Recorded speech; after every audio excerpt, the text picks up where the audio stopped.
In this video, we're going to make the filling for our chicken fillet. So I'm going to start off with my butter in the pan and just put it on a medium heat.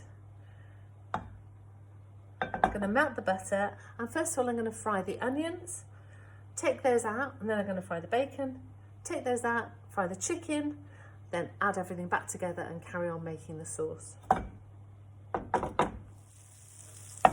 So my butter's melted and I'm going to add in my onion. You don't have to use butter, you could use an oil if you want to. Butter gives a really good flavour though.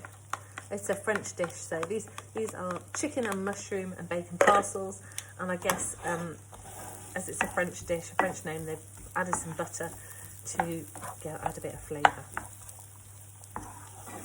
So what I'm going to do is just gently cook my onions.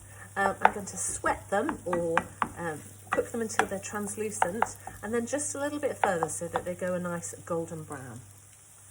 The onions are a lovely pale golden colour now, and this change of colour is caused by caramelisation.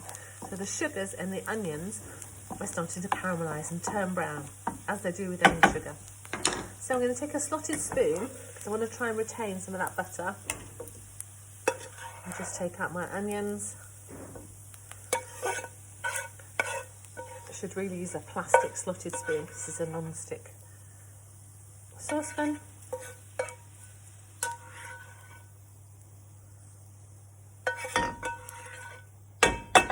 Okay, now I'm going to add my bacon in. I'm going to cook that off until it's really nice and crispy. Just turn it around a bit in the butter.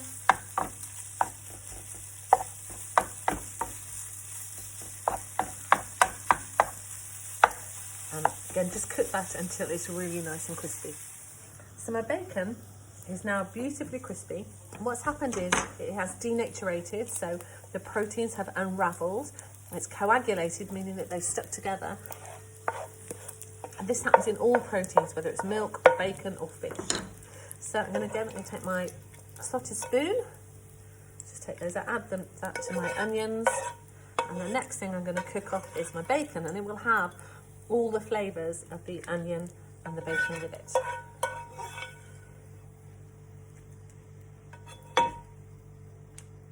So I use 3 rashers of bacon. If you want to add a bit more, you can.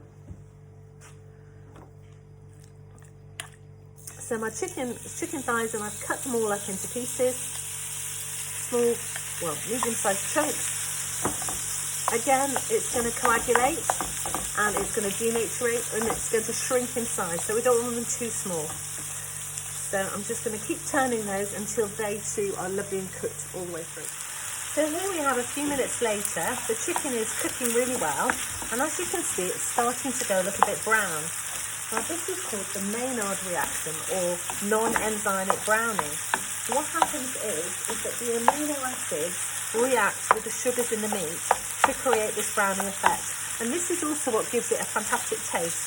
And it happens in all proteins. So it happens in meat, it happens in fish. So it's part of the umami, the taste of umami, the taste of cooked meat. So now that that's all there, I'm going to add back in my onions and bacon.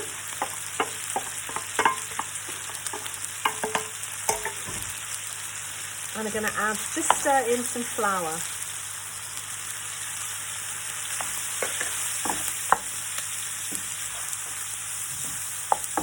So the flour is going to coat the meat and the onions, and it's going to react with the oil. It's going to mix in with the oil and the liquids that are in the pan at the moment. It's going to make sure those are fully incorporated. And this is the classic way, just the same way that we make a roux or we make a blended sauce. So we mix oil and flour into that, and then we're going to add the stock. So as soon as it's all covered, and because this is at a really nice high temperature, when we start adding the liquids, it's going to turn into a nice blended sauce. So I like to add my stock cube and then my liquids afterwards. But if you want to make up your stock cube first, that's absolutely fine. I like to add my liquid afterwards. I like to be able to control how much liquid I'm adding. So that's my chicken stock cube. So you can hear it start to sizzle.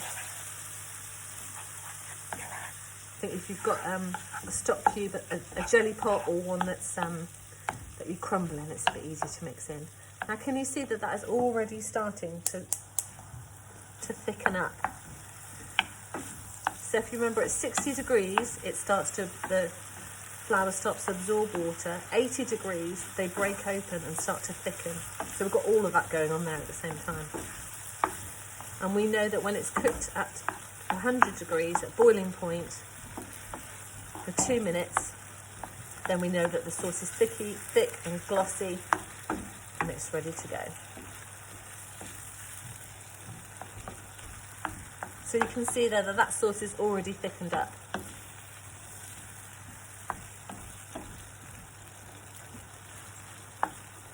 Okay, next thing to go in is our chopped mushrooms.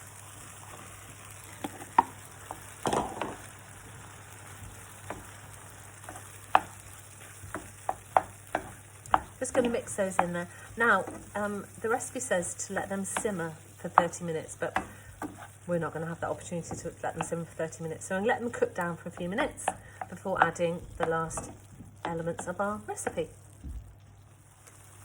So I've let that simmer for about 15-20 minutes, and the mushrooms have cooked down. Mushrooms have released a lot of juice, actually, and a lot of that has simmered away. So when water is evaporated, we're left with flavour, so that's going to be a really delicious flavour. Next things to go in are chopped parsley, and finally the crème fraiche. That's going to make a really nice sauce. Now we're really careful not to boil our crème fraiche.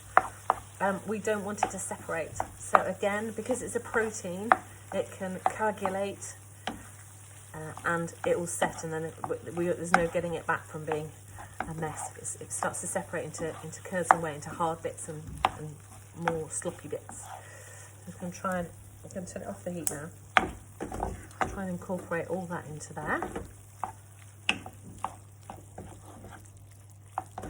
It's not too wet a sauce, because remember, it's going to go in a pastry parcel, so we don't want to have soggy pastry.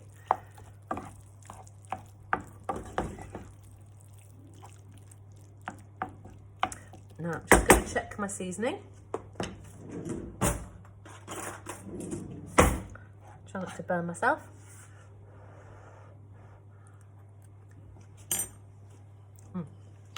It's quite salty because of the bacon, but I'm going to add some pepper.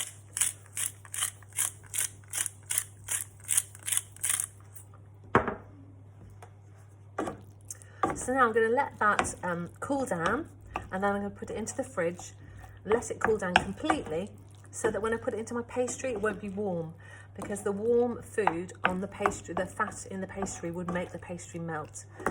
So we need it to be nice and cool when I'm ready to cook it.